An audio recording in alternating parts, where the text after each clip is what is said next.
Hi friends, Rupali पाककलेमध्ये तुमचं स्वागत आहे। मी रुपाली आज तुम्हाला करून दाखवणार आहे तिळगुळाच्या पोळ्या। तर त्यासाठी आपण कणिक मळून घेणार आहोत। हे बघा, हे गव्हाचं पीठ घेतले मी। आता हे पीठ आपण छान मळून घेऊयात। तर त्यात थोडंसं मीठ घालणार आहे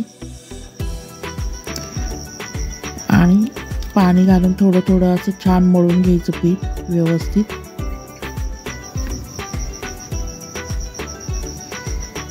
पीठ आपलं छान घट्ट मळायचं म्हणजे पोळ्या फुटत नाहीत। आणि जर पातळ मळलं तर आपण आपलं सारण कोरडं असतं ना, तर ते बाहेर येण्याची शक्यता आहे आणि पोळ्या फुटण्याची। त्यामुळे हे बघा, थोडंसं असं तेल वगैरे घालून, तेल आणि पाणी घालून मस्त चुरून घ्यायची कणिक। जेवढी तुम्ही कणिक व्यवस्थित मळाल तेवढी एकदम मस्त पोळी तयार होते, बघू शकताय। आणि इलास्टिसिटी छान अशी वाढवायची, चोळून चोळून कणिक मस्त, म्हणजे पोळी आपली एकदम मस्त होते।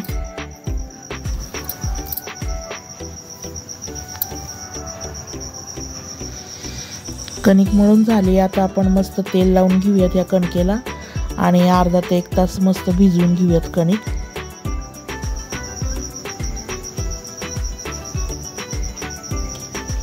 आता गॅस पेटवून घेते मी। हे बघा, हे पाव किलो तीळ घेतलेले आहेत। हे अनपॉलिश्ड तीळ आहेत, बिना पॉलिशचे। तर हे खाण्यासाठी योग्य आहेत, चांगले असतात तीळ बिना पॉलिशचे। तर हे भाजून घेऊयात आपण पाव किलो तीळ।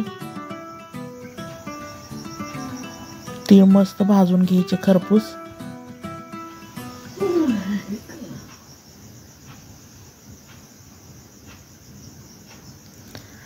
व्यवस्थित तीळ भाजून घेतले। आता शेंगदाणे भाजून घेऊयात आपण। हे बघा, हे तीळ बघू शकता किती छान भाजले गेलेत। आता आपण 1 वाटी शेंगदाणे घालणार आहोत, तेही भाजून घेऊयात। शेंगदाणे मस्त खरपूस भाजून घेणार आहे मी, बघू शकताय तुम्ही। हे बघा, तीळ तोपर्यंत गार झालेले आहेत। आता तीळ आपले मिक्सरच्या भांड्यातून जास्त फिरवून घेऊयात व्यवस्थित। फार लगदा करायचा नाही याचा।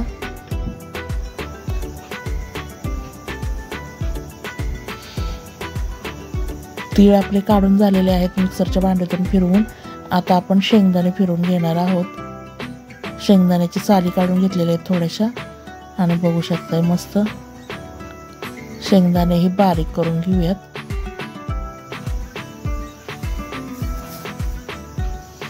हे बघा, शेंगदाण्याची सुद्धा मस्त पावडर करून घेतलेली आहे मी, बघू शकताय तुम्ही।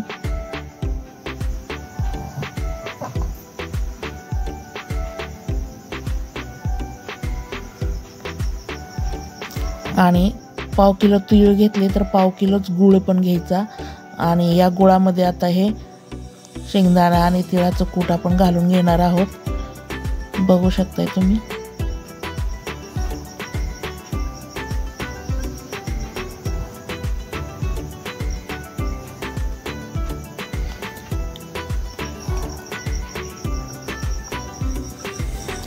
आणि थोडीशी वेलची पावडर घातली मी। थोडंसं किंचित मीठ टाकायचं, म्हणजे गोड पदार्थाला थोडंसं मीठ घातलं की त्याची चव द्विगुणित होते, मस्त लागते एकदम। हे बघा, आता गूळ आणि तिळाचं मिश्रण आपण मिक्सरच्या भांड्यातून काढून घेणार आहोत। हे फार लगदा करायचा नाही आहे ह्या पिठाचा, ह्याचा शेंगदाण्याचा आणि तिळाचा। तर आपल्याला फक्त पल्स मोडवर फिरवून घ्यायचं आहे। हा बघा, बघू शकताय सगळं कूट आपण मस्त फिरवून घेतलेलं आहे। ह्याचा एकदम लगदाही झालेला नाही आणि बगर बगर पण राहिलेला नाही आहे। असं सुटसुटीत व्यवस्थित सारण आपलं तयार झालेलं आहे, बघू शकताय तुम्ही।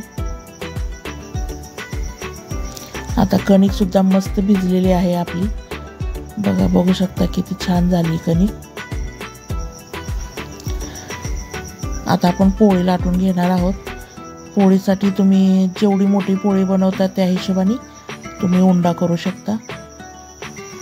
हा बघा, पोळीची पारी घ्यायची,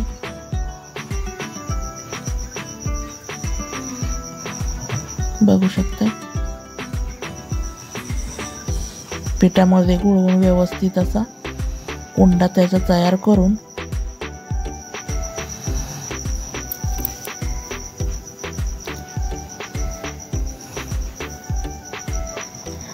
त्यात सारण भरून घेणार आहोत आपण तिळाचं। मस्त असं सारण भरून घेणार आहे मी। व्यवस्थित सारण दाबून भरायचं आणि त्याच्या कडा अशा उचलून मस्त उंडा तयार करून घ्यायचा।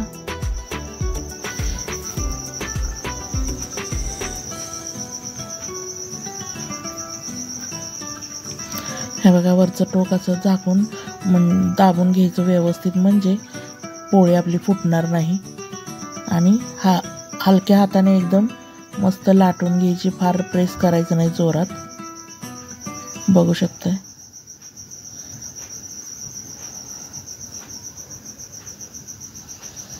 आणि पोळी थोडीशी पातळच लाटायची, म्हणजे ती मस्त क्रिस्पी होते, अशी चिवट होत नाही आतून। बघू शकताय। पोळी आपली लाटून झाली। आता तवा हे तापलाय, पोळी टाकून घेतली मी तव्यावरती। आता तशीच अजून एक पोळी लाटून दाखवते मी।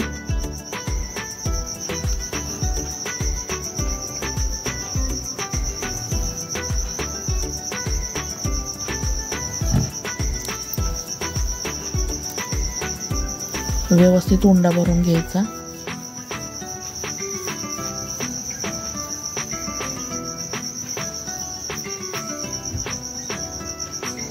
बघू शकता सारण कसं आत हे करायचं, प्रेस करायचं बोटाने।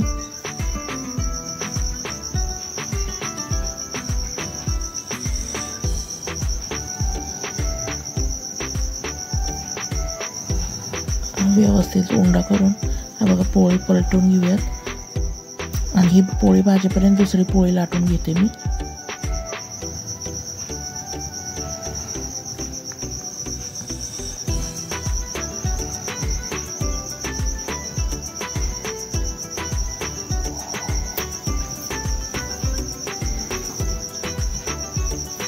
बघू शकता किती छान पोळी गोल अशी लाटून घेतलेली आहे मी।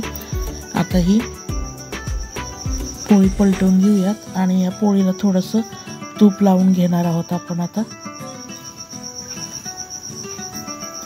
तुम्ही तुपाच्या ऐवजी तेल सुद्धा लावू शकता।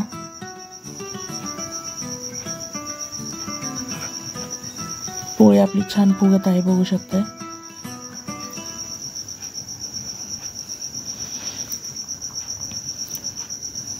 पोळी आपली तयार झालेली आहे। आता ताटामध्ये काढून घेऊयात।